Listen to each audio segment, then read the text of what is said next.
con estos dos invitados vamos a hablar sobre realidad humana y esperanza. Porque San José María, ¿no?, que da nombre a este congreso, también tiene mucho escrito. La esperanza no es una virtud que te aleja de la realidad, sino que te acerca, te empuja a amar lo que tienes entre manos, como hemos visto en el anterior panel de manera clara, ¿no?, con estos testimonios. Te lleva a amar lo que hay, incluso aunque sea doloroso. En este panel tenemos a dos grandes profesionales que tratan todos los días con algunos aspectos muy difíciles de la vida, ¿no? Desde el campo de la psicología, que podríamos decir que atiende la vida, y desde los cuidados paliativos, que atienden ese final de la vida. Entonces como antes, voy a presentarles primero y luego les vamos a escuchar. A mi derecha tengo a Ignacio Morón, decano de la Facultad de Psicología de la Universidad de Granada, donde ha trabajado en distintos puestos y como profesor desde hace 24 años. Se licenció con Premio Extraordinario en Psicología en esta universidad y también recibió el segundo Premio Nacional Fin de Carrera. También es profesor colaborador de la Universidad de Navarra y en donde ha dirigido 6 tesis y actualmente está dirigiendo una tesis doctoral, lo voy a decir porque creo que es interesantísimo, para el estudio de los procesos adictivos relacionados con las redes sociales. Muy contemporáneo. También tiene una extensa trayectoria como investigador, ha sido investigador invitado en universidades internacionales como la Autónoma de México, la Academia de las Ciencias en la República Checa, la Universidad de California. Es actualmente miembro del Grupo de Investigación Neuroplasticidad y Aprendizaje.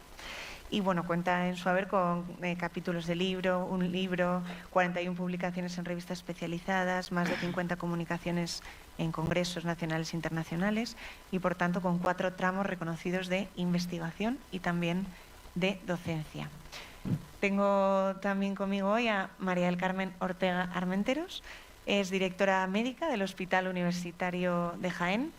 Es médico especialista en cuidados paliativos.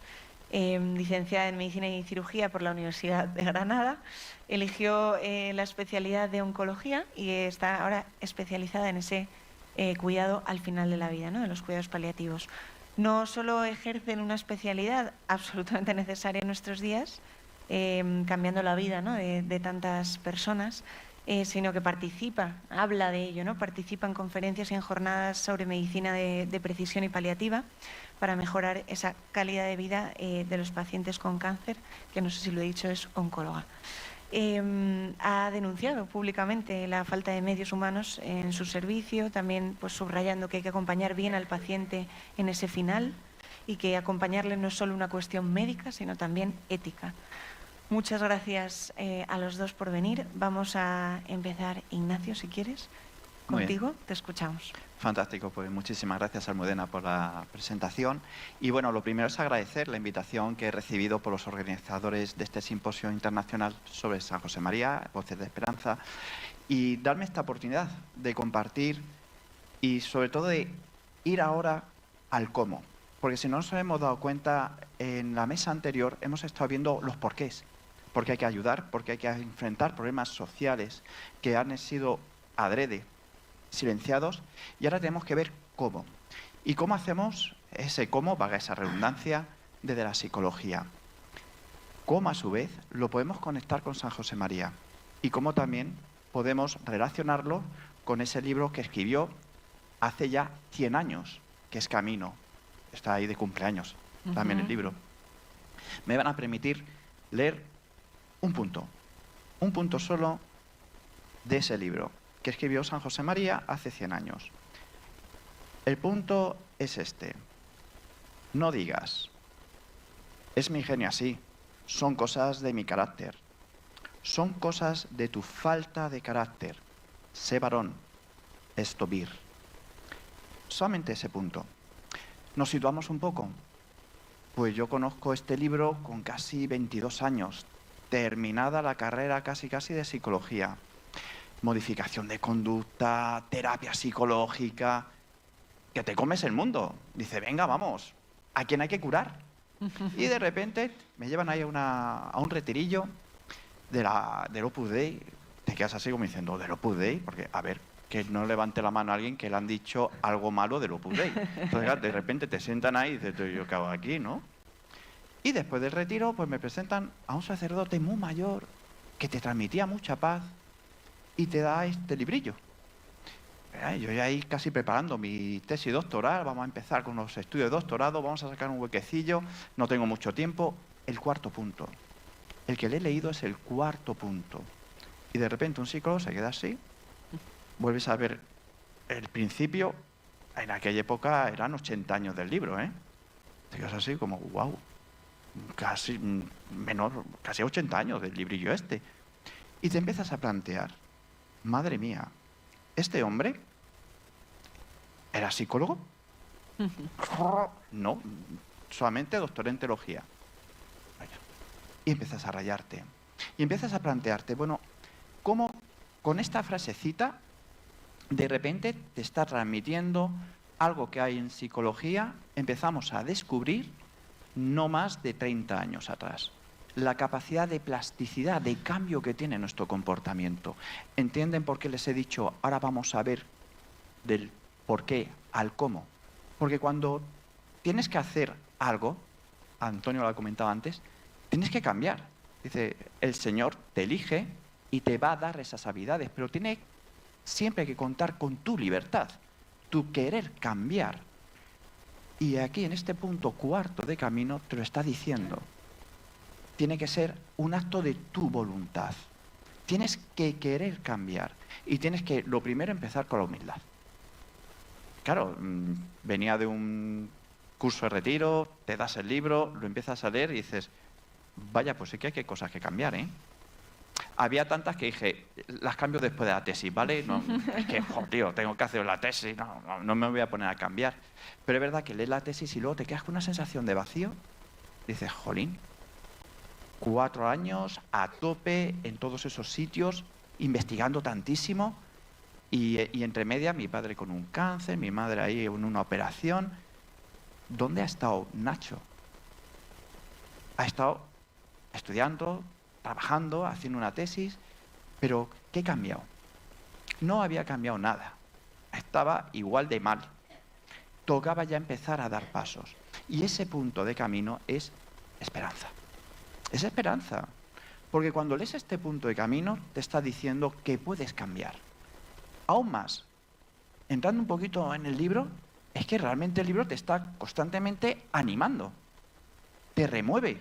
Aún más, es que el autor, San José María, te dice en el prólogo, esto no va a ser una lectura cómoda.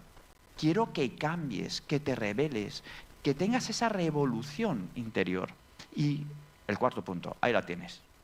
Pues si te estabas ahí empezando a calentar, no, tú, venga, a cambiar. Hay que ponerse manos a la obra en el cambio. Y de la psicología, el mensaje es ese. No sé si se han dado cuenta que ya estoy uniendo las tres cositas. San José María, esperanzas, psicología, hasta camino, es esa posibilidad de cambio. Y es ese mensaje que mandamos desde la psicología. Un mensaje que hace 100 años un sacerdote lo vio. Por esa razón muchas veces digo de San José María como uno de los primeros neurocientíficos de España. Porque es verdad, es que habló de plasticidad, habló de terapia psicológica, habló de esa capacidad de cambiar y todo empezando desde tu deseo, en tu libertad de querer cambiar y al aspirar a esos ideales que encontramos en el día a día, que lo vemos a veces con una sensación de envidia incluso, de decir, ojalá yo pudiera hacer esto, ¿no? Y sin embargo está ahí tiene la posibilidad. ¿Cómo lo haces? Porque los porqués, hace unos minutos nos han dado un montón de porqués. Hay que hacerlo. ¿Cómo lo hago? Pues lo primero, como dice el punto de camino, empezando en la humildad.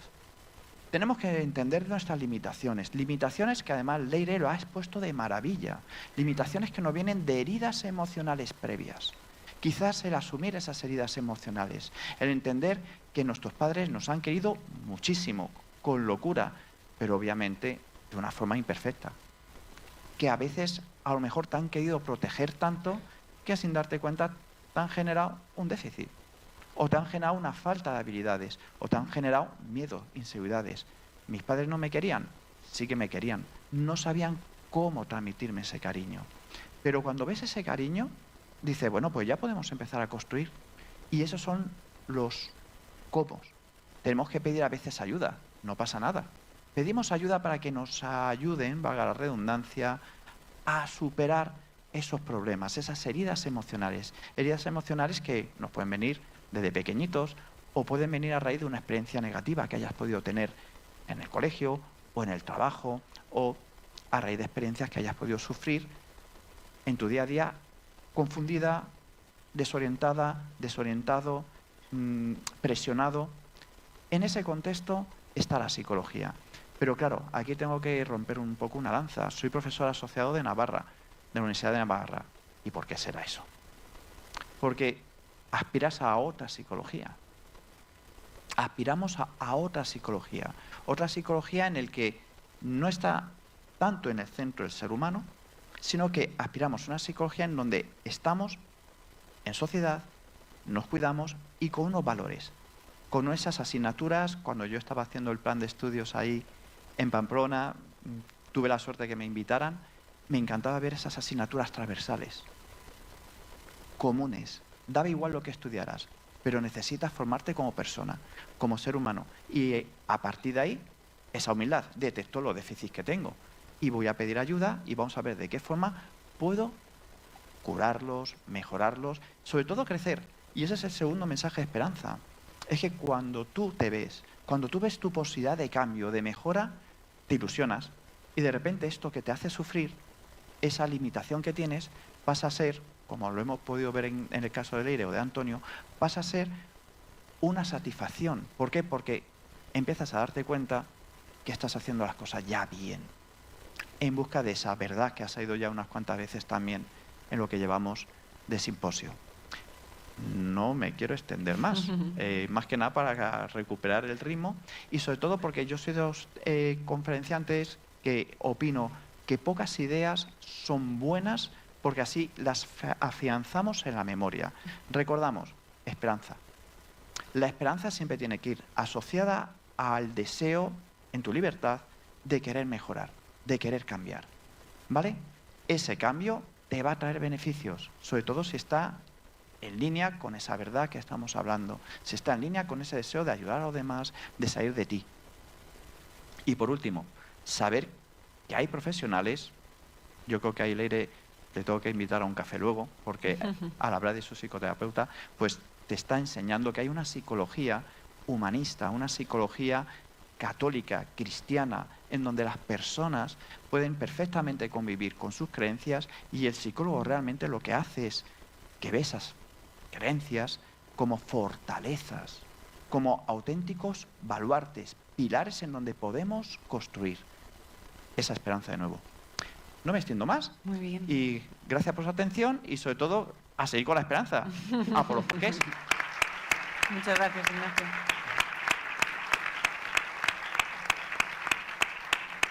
Muchísimas gracias. Así nos quedamos incluso, bueno, integrando, ¿no?, estas ideas y con las ganas luego de preguntarte también.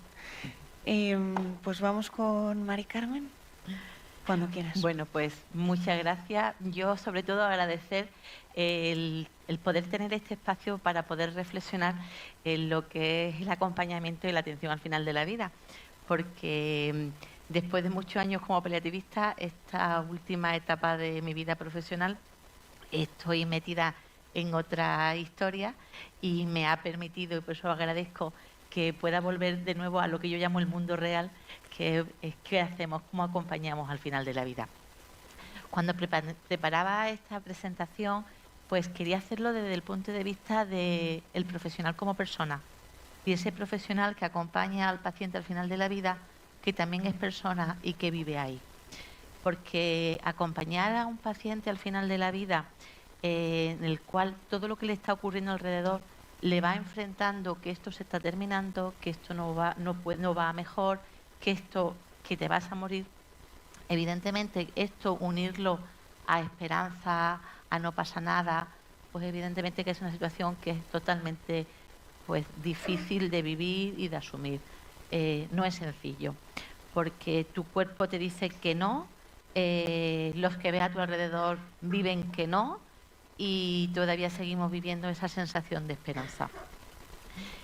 Claro, yo que es lo primero que me planteaba, porque oigo hablar de esperanza, continuamente tú oyes a las familias que te dicen, no le decimos nada, no hacemos nada, porque la esperanza que no se pierda, porque la esperanza ayudará, porque la esperanza mejorará. Y claro, cuando tú te enfrentas a eso, hoy a mí me ha permitido decir, ¿qué es la esperanza? La esperanza, yo me gustaba leerlo, un estado de ánimo que surge cuando lo que se desea parece alcanzable. Pero evidentemente que en el contexto final de vida lo que se desea no es alcanzable. Con lo cual, ¿cómo vivimos esa esperanza? ¿Cómo vivimos toda esa situación de mantener una esperanza cuando de sobra sabes que no vas a poder dar lo que quieres? Y actualmente la sociedad pues promueve una actitud muy optimista hasta el fin de la vida. Todo es posible, todo lo podemos mejorar, todo lo podemos curar, todo lo podemos alargar. Y cuando un grupo de profesionales nos sentamos delante del paciente y de su familia y le decimos, no, esto no es, esto que os han contado o que estáis viviendo o que cuentan las redes sociales, esto no es así. Claro, lo siguiente que te encuentras es cuando te sacan del dormitorio, porque habitualmente yo atiendo en domicilio, dicen, no podemos quitarle la esperanza, porque si le quitamos la esperanza, pues evidentemente pues va a ser peor, ¿no? Y vamos entrando, como dice David Callahan, en el peligroso imperativo tecnológico. Todo es posible. Vamos a seguir una línea más de tratamiento, una modificación más de tratamiento, sigue apretando un poquito más en el tratamiento. No vamos a seguir diciéndole, le ponemos algo y así, aunque sepamos que no va a funcionar, pero él sigue teniendo la esperanza, ella sigue teniendo la esperanza, entrando en la delgada línea roja de esa esperanza y la obstinación terapéutica.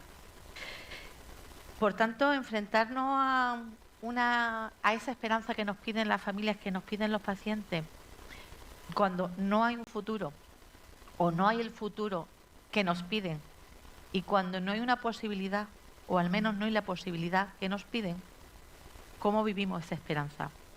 Y para mí es cambiando la perspectiva. El futuro que nos piden y la posibilidad que nos piden, habrá que mirarla desde otra perspectiva para poder llegar a esa esperanza. Modificar la perspectiva modificar la perspectiva del futuro, de la posibilidad, creo que pasa por identificar una cosa que yo, que llevo los cuidados paliativos más de casi 30 años, es algo que se ha empezado a hablar en los últimos 15 años, que es el sentido de la vida, o al menos el sentido de la vida en cuidados paliativos, ¿no? Entonces, vamos a empezar a pensar cómo es el sentido de la vida, la dignidad de la persona. Y esa dignidad de la persona se basa en 3 puntos: en la adaptación, en el apoyo y en la esperanza. Que eso justamente es al final los 3 pilares que hablábamos en cuidados paliativos hace muchos años, en los cuales nos tenemos que basar para atender adecuadamente a un paciente. En la adaptación. Y esa adaptación es la adaptación del cuerpo. Tenemos que saber, los profesionales, ser exquisitos controlando para que no haya dolor, para que no haya ese sufrimiento físico. Porque con sufrimiento físico no podemos pedir ni esperanza ni podemos pedir apoyo. Y por tanto, eso es fundamental ahí.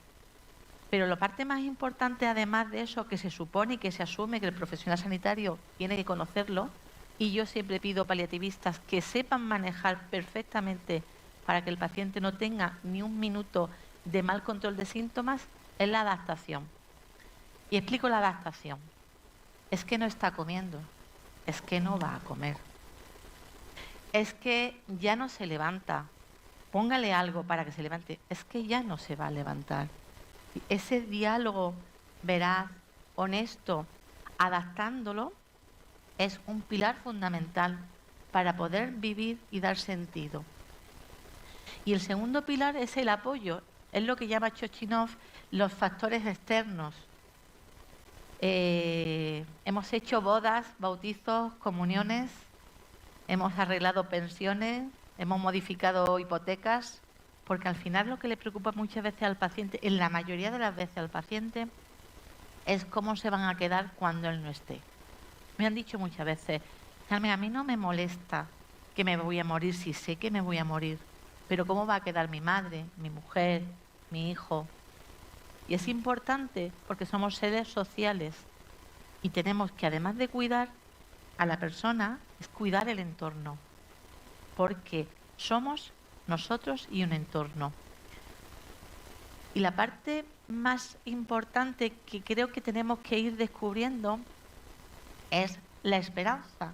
Y la esperanza la entendemos como el tercer pilar, que es entender a la persona lo que fue o lo que es. ¿Qué quiere decir esto? Esto quiere decir pues que muchas veces caemos en el cáncer de colon con metástasis hepáticas que está en situación final de vida.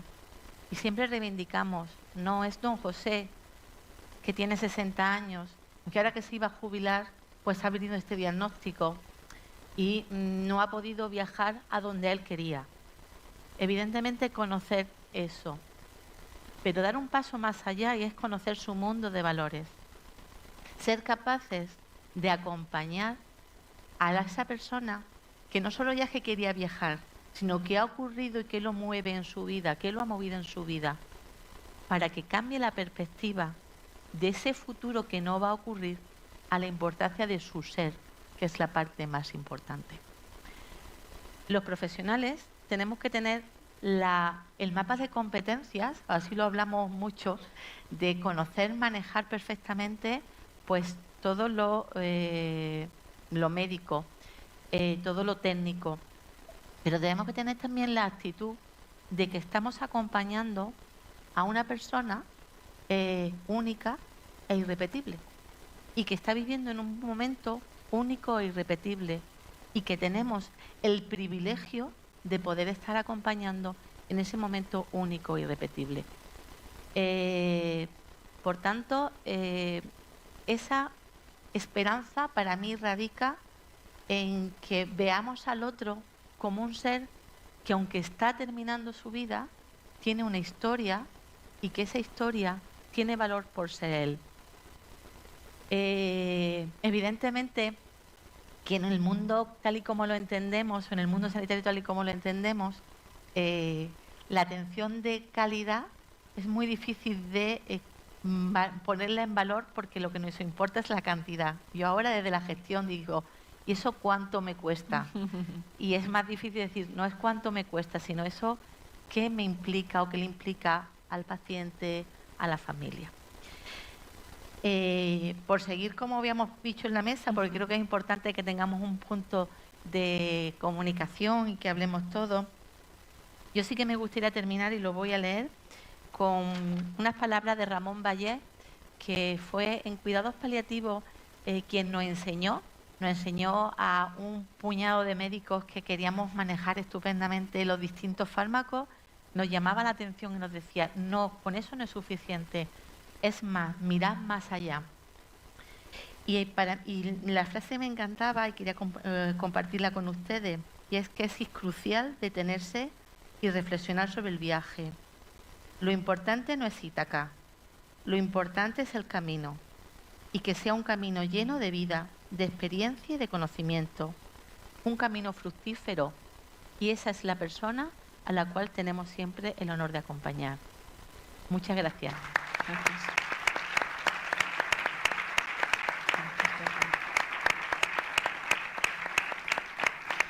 Muchísimas gracias, Carmen. Estaban claramente conectadas, ¿no?, estas dos intervenciones, porque más importante que la vida o después de la vida, el sentido de la vida, ¿no? Y en esos momentos tan únicos y tan también, bueno, difíciles, ¿no?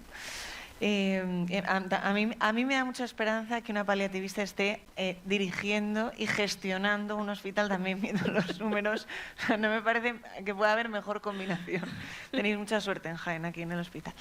Bueno, vamos a abrir un turno de preguntas. Por ahí vemos la primera. Y por aquí hay otra. Muy bien. Sí, buenas tardes. Una pregunta a la doctora Ortega. No como compañera médico paliativista, en activo, se supone, sino como gestora en el Hospital de Jaén, de la que es usted directora médica. ¿Cómo se aplica el protocolo LORE y si está obedeciendo a la ministra Mema en la lista negra de médicos objetores? Gracias. Bueno, voy a hacer 2 puntos. Uno, a mí nunca me gusta enfrentar lo que es los cuidados paliativos con lo que es la LORE. Creo que los cuidados paliativos es la especialidad más provida que hay, porque no queremos que el paciente fallezca, sino que viva perfectamente, viva intensamente hasta el final de sus días. Por tanto, una cosa es LORE y una cosa es cuidados paliativos. Desde el punto de vista de la gestión, pues evidentemente, bueno, me gustaban mucho las palabras que decía Leire. La ley está ahí es donde estamos. Tenemos que, es una ley orgánica que tenemos que acoger. Y para mí lo más importante, cuando me he encontrado con situaciones de pacientes que han pedido la ayuda a morir, es que antes de empezar a mover todo el papeleo, que la ley nos encorseta en muchos tiempos, es disponer de tiempos. Y es sentarme con el paciente y decir, ¿eres consciente de lo que me estás pidiendo? Y previamente yo también le pido a mis profesionales, ¿qué me está pidiendo mi paciente? ¿Qué está ocurriendo debajo en mi paciente para que me diga que así no quiere seguir terminando, no quiere terminar? Entonces, la LORE está, al igual que está la ley del aborto, tenemos que convivir con ella, pero creo que lo que nos toca es enseñar a nuestros profesionales y enseñar a toda la población de que qué ocurre en una persona, no en un paciente, en una persona que me dice, así no quiero seguir. No sé si he contestado. Sí, sí. Pues la segunda pregunta, ¿cómo lo aplicamos en el hospital? La lista negra. La lista negra. Creo que es un tema que no se ha terminado de resolver. Legalmente no podemos tener una lista negra y legalmente no podemos tener una identificación de quién es objetor y quién no es objetor. Yo no acepto que haya listas negras porque, entre otras cosas, no tenemos tantas solicitudes de ayuda a morir y en el momento determinado, pues cada profesional diga lo que quiera decir en ese momento y no tenga que estar acogido a una lista. Muy bien. Teníamos por aquí una segunda pregunta. Buenos días. Yo quería agradecer. ¿Se oye bien? Sí, ahora se lo pondrán, a ver. ¿Se oye mejor? No.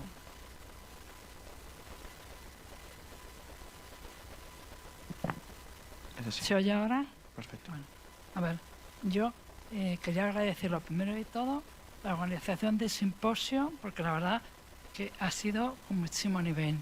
Luego también a EFEMA y a todos los participantes del simposio. Mi pregunta va para Carmen Ortega, que tengo la suerte de conocerla desde hace muchos años, ¿no? Entonces, yo vivo con una persona mayor que ya se va viendo poquito a poco que va llegando al final de la vida, ¿no? Entonces yo la cogí en una época que hablaba, que se relacionaba, y ya van pasando el tiempo, ya está en la cama, no habla ni nada, y a veces pienso, ¿qué le ayuda más? ¿Recordarle todo lo anterior que ha pasado o cómo conseguir tener un diálogo con ella sabiendo que ella no me va a corresponder, ¿no? Pero que le estimule y le haga como de coger fuerza para seguir luchando. Gracias. Gracias, Emma. Yo creo que lo primero es borrar de nuestro vocabulario, es coger fuerzas para seguir luchando. Eso creo que sería, para mí sería el primer que pediría. Lo segundo que, vamos, yo no me gusta dar consejos y aquí tampoco, pero por eso voy a establecer un poco. Seguir luchando. La vida no es una lucha, la vida es un camino. No porque luches más vas a llegar a un sitio o no vas a llegar. Lo segundo, pues creo que lo más importante es nunca olvidar que con pérdidas o no pérdidas de capacidades, debajo hay una persona con una historia que ha sido y que es y que será. Y para mí, creo que siempre en las personas con deterioro cognitivo avanzado algo debe de ver en el fondo, y no le pido respuesta, pero creo que sí, creo que estamos obligados a darle esa interlocución. Aquí estamos, porque la soledad es algo que también, que muchas veces es un tipo de dolor que puede bloquear la esperanza, y esa sensación de soledad se mitiga, pues yo siempre lo digo, es al final el contacto físico, cuando ya no hay un contacto social, ¿no? Muy bien. Aquí surgen, vale, por ahí.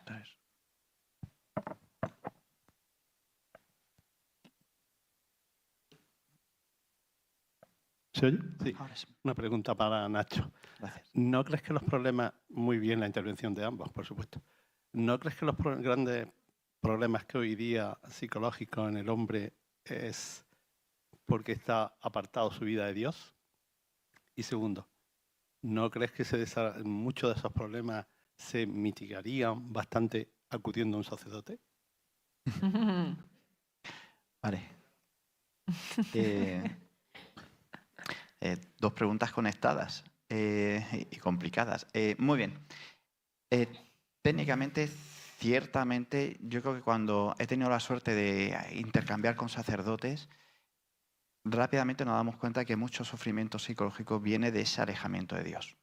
Es decir, te venden una moto, yo creo que ahí Leire lo ha hecho muy bien, te venden una moto que luego no encaja perfectamente con lo que podemos llamarle natural. Y esos desajustes pues son los que van haciendo esas heridas que he comentado anteriormente.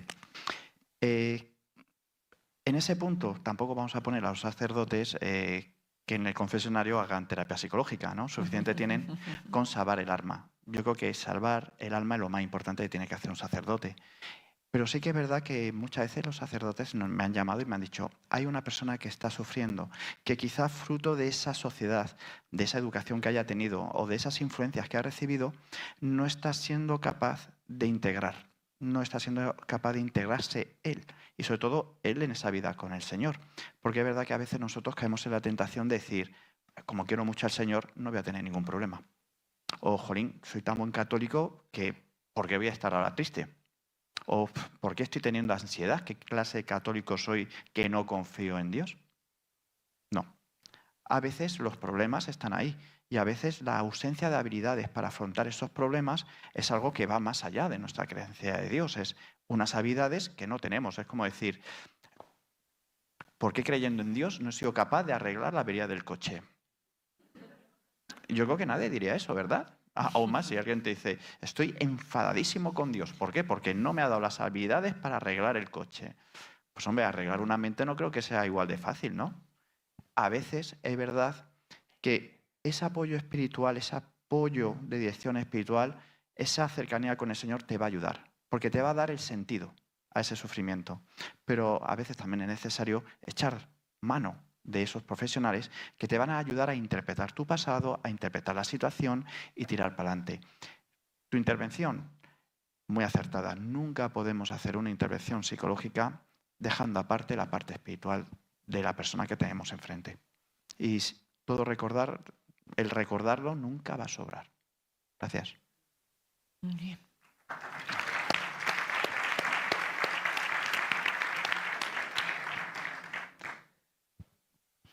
Hola, buenas tardes. Muchas gracias. Mira, yo antes había pensado intervenir porque enseño psicología médica y afortunadamente en Granada, y afortunadamente yo ya tengo unos años, a mí me tocó estudiar psicología médica y no se hablaba de la muerte. Afortunadamente ahora tenemos un capítulo teórico y práctico que se habla, que versa sobre el enfermo ante la muerte, no el enfermo terminal, el enfermo ante la muerte, los familiares y el médico. Y entonces es muy curioso porque muchos de los niños, de los alumnos, la mayoría no son creyentes.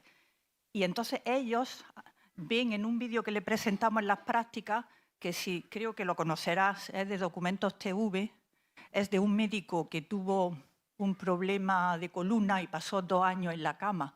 Y entonces tiene una visión buenísima. Y dice, y 2 cosas pasan muy interesantes en el libro, en el vídeo. Uno, que los alumnos, todas las personas que son creyentes, sufren bastante menos que una persona que no es creyente y practicante. Y eso es que lo ven los alumnos, yo no tengo que decir nada. Yo pregunto y ellos lo dicen. Los alumnos creyentes y no creyentes, yo no sé si son o no son. Y ellos lo descubren. Y otra cosa que dice este compañero es que yo no me acuerdo ahora cómo se llama. Va dando charlas, es un médico general que se dedica ahora a cuidados paliativos. Dice que nadie al final de su vida le ha dicho que ha echado de menos tener un coche, tener esto, tener otro. Lo que ha echado de menos es los lazos afectivos. Lo que va a echar de menos, lo que pone en valor son los lazos afectivos entre familiares. Y después ya la tercera cosa que quería decir con respecto a esto, que también él, como sufrió tanto con dolores de columna, que él dice, si es que yo entiendo a mis pacientes, si yo tuviera un dolor, como hubiera pasado una semana entera sin dormir, yo también quería morir. En cuanto la persona entendida en cuidados paliativos le dan medicación, hay que conocer a la persona como ella bien dice, el ser humano es biopsicosocial. Y entonces o te interesa por los 3 aspectos de su vida, incluso y espiritual, o estamos dando palos de ciego. Entonces es un vídeo, si no lo conocéis, os animo a que lo veáis porque es maravilloso, os puede ayudar a la gente en general muchísimo. Es el enfermo ante la muerte. Y después otra cosa ya a nivel personal, como hija, mi madre tiene Alzheimer, y yo también algunas veces me he preguntado, oye, ¿hasta qué punto sabe mi madre quién soy? Pues sí sabe quiénes somos. Ellos reciben y agradecen todo el amor y todos los besos que vosotros le deis. Os digo desde la experiencia de muchos años. Muy bien. Gracias. Y sí me gustaría. Yo sí me gustaría hacer una apreciación, y es que al menos con pacientes que yo he ido atendiendo al final de la vida, ha habido pacientes que son más religiosos, menos religiosos, más practicantes, menos practicantes, pero al final yo sí que he descubierto que el hombre es un ser espiritual, que necesita de la trascendencia y necesita que se le apoye cuando en ese momento tienen la necesidad de trascender.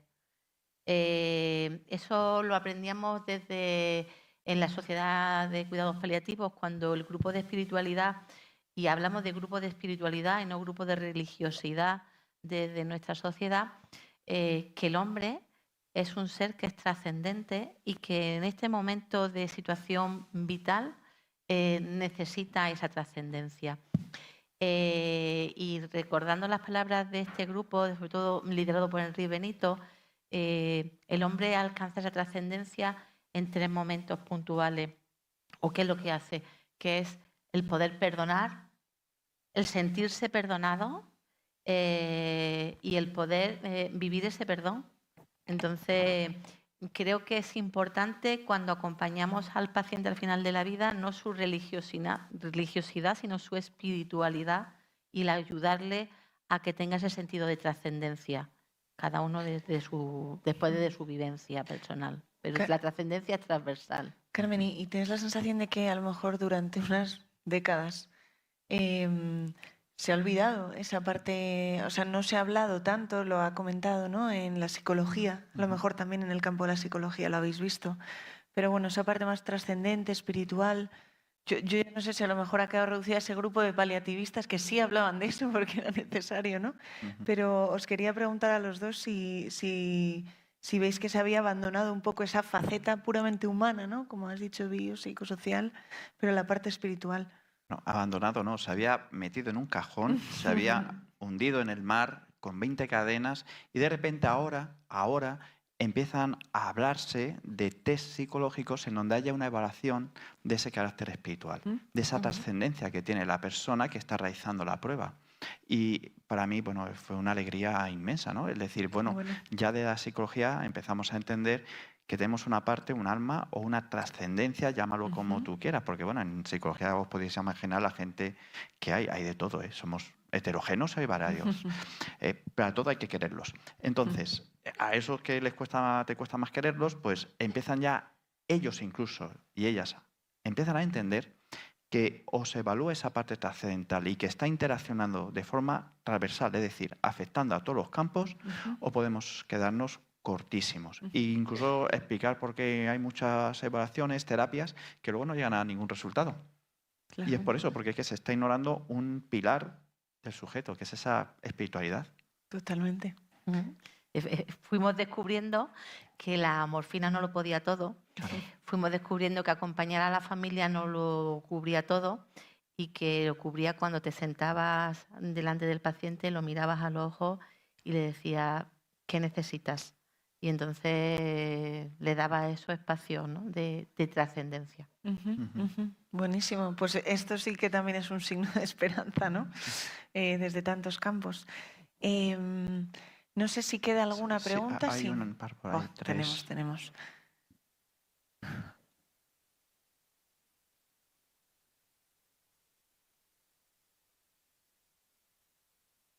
Gracias. Bueno, dos preguntas muy cortas. Una en relación a la última que han hecho, que sí que es cierto ese resurgir de la espiritualidad, pero también hay una huida del sufrimiento y creo que de ahí viene un poquito también la moda del yoga, mindfulness, toda esta cultura oriental, ¿no? Que falta ese salto porque realmente en la cruz y en el sufrimiento también está la esperanza, ¿no? Y quizá desde la psicología nos podrían explicar esa confusión que puede haber ahí. Y si quiere le hago la segunda pregunta, que va relacionada con la tecnología, también para Ignacio, porque quizá la tecnología deslumbra pero quita libertad y eso lo tiene que ver mucho en su terreno, sobre todo con la gente joven, con los índices de suicidios que hay hoy día, que creo que jamás han existido como ahora. Y bueno, que también sabemos que es un problema de salud pública. Miguel Ángel Martínez nos lo ha comentado muchas veces. Y si puede unir las dos preguntas, pues mejor. Fantástico. Pues sí, el motivo y la respuesta es lo que ha comentado al principio de su intervención, el sufrimiento. Cuando estás sufriendo, quieres aliviarlo. Esto en la psicología lo llamamos las teorías de la automedicación. Y voy a tomar o realizar cualquier cosa que me quite ese sufrimiento. Reiki, mindfulness, yoga, en el fondo lo que buscan es quitar ese sufrimiento. O incluso, en algunos casos, va por delante, prevención, para no pasarlo mal. Entonces, claro, cuando de repente lo pasas mal, frustración. Vaya, hombre, pero se supone que tendría que estar de maravilla. Si es que yo hago la yoga y te hago aquí la flor de loto, que me pongo ahí el pie en la oreja, ¿qué está ocurriendo aquí? El paciente ya empieza a entrar en crisis. Y efectivamente puedes ir al psicólogo o a la psicóloga que si no haces un abordaje profundo y, por ejemplo, lo que has comentado, ese sentido del sufrimiento, ese origen del sufrimiento, pues vas a seguir recayendo y vas a seguir teniendo los problemas. Ahora vamos a poner ese sufrimiento en una persona de 13, 14, 15 años. Por desgracia, los móviles están ya con 8, 9, 10 años. Pero bueno, vámonos a una edad de adolescencia, que es donde tenemos las investigaciones que estamos haciendo en la Universidad de Navarra. No tienes control tuyo. Autorregulación, estás aprendiéndola. Aún más, es que esta parte del cerebro, soy psicobiólogo, perdón, siempre tiendo a... Esta parte del cerebro, la que nos diferencia de los primates, si nos comparamos con primates, desde las cejas, plano, y nosotros los humanos tenemos estos 3, 4 dedos del lóbulo frontal. Y esa parte de tu cerebro que te va a enseñar a regularte, a gestionar tus emociones, a tu memoria a corto plazo. Tiene un montón de funciones, pero en la adolescencia está como dormida. Es esa pérdida que tenemos de los chavales en la adolescencia y dice, es que no lo reconozco, es que se le ha apagado el lóbulo prefrontal. Y empieza a pensar más en lo que piensan de mí, la imagen que tienen los demás, los cambios que estoy sufriendo, todo ese cóctel que se está generando ahí, ¿por dónde sale? Y de repente tienes un aparato móvil en donde, pero qué felices son todos. Vaya. Antes hago un pequeño paréntesis con los colegas, en fin, esta chica no me habla. Y te decía, a mí tampoco. Y decía, pues es verdad, joder, hay que ver, venga, vamos a echarle un partidillo. Ya estaba resuelto todo.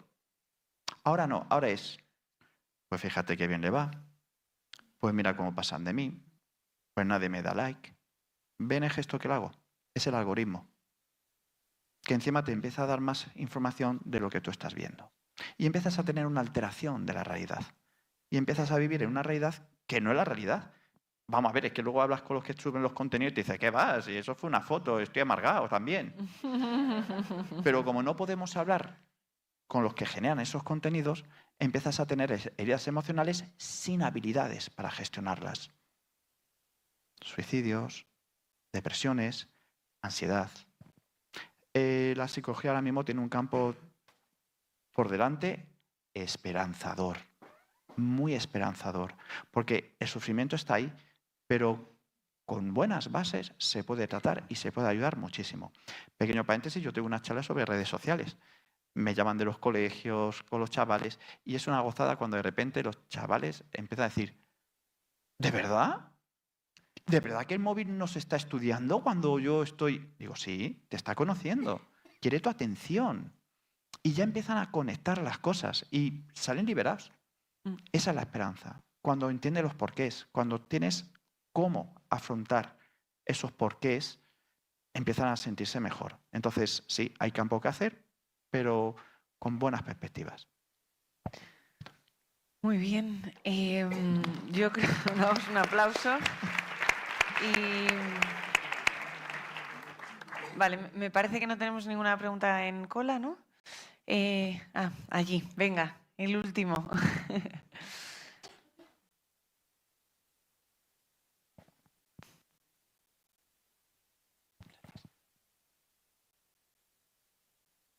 Buenas tardes. Lo primero de todo, dar las gracias a la organización del simposio, a los invitados y a todos los que hemos venido, ¿no? También, y más en este día de tanta lluvia.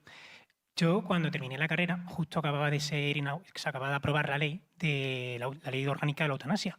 Entonces, mi trabajo de fin de grado pues, fue justamente eso, el análisis jurídico de esta ley. Y recuerdo mientras lo hacía que decía, ¿cómo podemos transmitir a esta gente desesperanzada? Pues muy fácil decirle, oye, pues sal al deporte, sal a la calle, come bien. Pero cuando hablamos a lo mejor de temas como joven, ¿no? De suicidios, que es una cosa, la gran muerte, la gente de joven se está suicidando muchísimo, es principal causa de mortalidad. El aborto, la eutanasia, ¿no? Un montón de cosas que son súper fuertes. Con el aborto, más o menos, pues con lo que ha contado Leire, es más fácil es una realidad que lo que tiene que ser es transmitida, tiene que ser viral, ¿no? Pues para la gente es más fácil de encontrar esas herramientas. La diócesis de Jaén, por ejemplo, sacaba un cartel en Red Madre que decía que el aborto destruye 2 vidas. Tú aún puedes construir la tuya. Entonces, ¿cómo nosotros, jóvenes, mayores, de todo tipo de edades, ¿no? podemos transmitir a esa gente que está en ese duelo tan grande pensando en el suicidio, pensando en la eutanasia, pensando en el aborto? Porque claro, muchas veces, no, venga, sabes que está aquí, ¿sabes? Pero ¿cómo podemos de verdad no decir, oye, que esto no es un punto final, que es una coma, un punto seguido, pero no un punto final? Gracias. Muy bien. Difícil pregunta. Es complejo, sí, es verdad, un punto y fin, no decir es una coma, ¿no? Para mí, cuando una persona se acerca con ese sufrimiento, creo que es importante. Yo me quedo con el concepto de sufrimiento que es cuando no tenemos las suficientes herramientas. Seguramente que Nacho me diría qué forma más simplista de afrontar el sufrimiento. No. Pero es no tener herramientas. Entonces yo creo que la clave está en ese sacar herramientas, porque creo que todo el mundo tiene herramientas, pero no son las herramientas que en ese momento utilizas. Es como si vas a arreglar un coche y coges un hacha, pues evidentemente no sirve. Creo que lo que nos toca en ese acompañar es, venga, ¿ves qué herramientas tienes? ¿Cómo crees que las puedes sacar? ¿Cómo crees que las podemos utilizar? Esa a lo mejor no es la más adecuada. ¿Te parece mejor esta que a lo mejor podríamos? Porque cuando la arreglamos nosotros, al final no quitas el sufrimiento. Y sí, cuando el otro toma conciencia de que puede tener esa herramienta y que ayudamos en esa herramienta, puede ver ese punto y seguido y no ese punto y final. Yo al menos en la parte de fin de vida, al menos así enfoco, ¿no?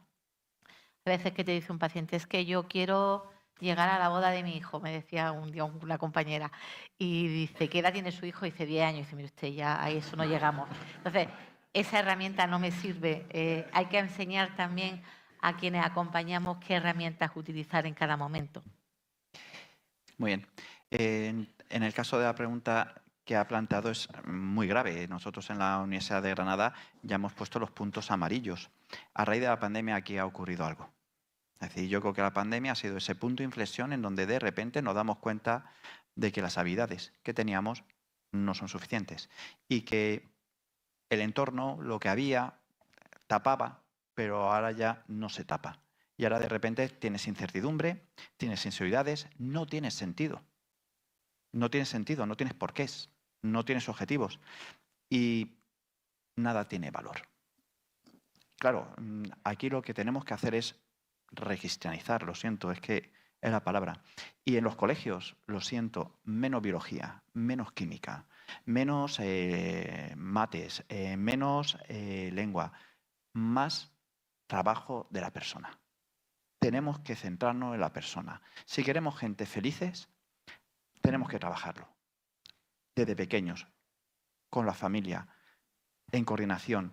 Porque quizás esto, lo que nos está ocurriendo, lo que está ocurriendo en la sociedad, es el punto de inflexión que necesitamos para empezar a darnos cuenta de lo que son las cosas importantes, realmente importantes. Que yo he tenido la suerte de tener bisabuela y que la veía, que lo importante era la familia, el cuidado, el amor, el buscar el bien del otro, el querer estar en el futuro del otro, pero es que eso ya se está perdiendo. Es el efecto secundario de irte al extremo del materialismo, del capitalismo, del consumismo, y hay que volver a ese punto medio de encontrar los sentidos. Y ahora mismo nosotros en lo que estamos haciendo en estos puntos amarillos en la Universidad de Granada es eso, es dejar que la gente hable. Es que ni siquiera pueden hablar porque no saben cómo expresar lo que están sintiendo y sufriendo. Eso está claro que es que carece de habilidades básicas de comunicación. Y eso sí, ha sacado un 10 en selectividad. Es magnífico, pero está sufriendo. ¿Qué selectividad estamos haciendo? Por lo menos en la universidad ya empezamos a darnos cuenta de estas cosas. Y empezamos a darnos cuenta que hay que cambiar el paradigma. Esto hay que cambiarlo. Y este tipo de foros pues vienen genial, sinceramente. Es el ejemplo en el que tenemos que plantearnos, y por esa razón yo creo que tanto Mari Carmen como yo hemos hecho intervenciones breves, porque necesitamos escucharos y necesitamos removeros y necesitamos que nos remováis para salir de aquí con resultados. Para eso son los simposios. Así que vamos a ver si le damos un poquillo de vidilla y sobre todo, si te has cruzado con alguien que está sufriendo, que tiene idea de suicidio, acompañar. Aunque no sea psicólogo, si da igual, acompañar. Que hable, que se sienta comprendido, comprendida. Es que es el primer paso. Que sea capaz de echar o deshacer esa maraña de sentimientos, de agobios, de estrés, de emociones, de fracasos, que pueda estar teniendo. Pues muchísimas gracias. Yo creo que nos quedamos con esto. Que tal vez estamos en un punto de inflexión como época, ¿no? Porque como comentaba el que ha preguntado, pues vemos mucho sufrimiento, ¿no? Alrededor. Gracias a los dos.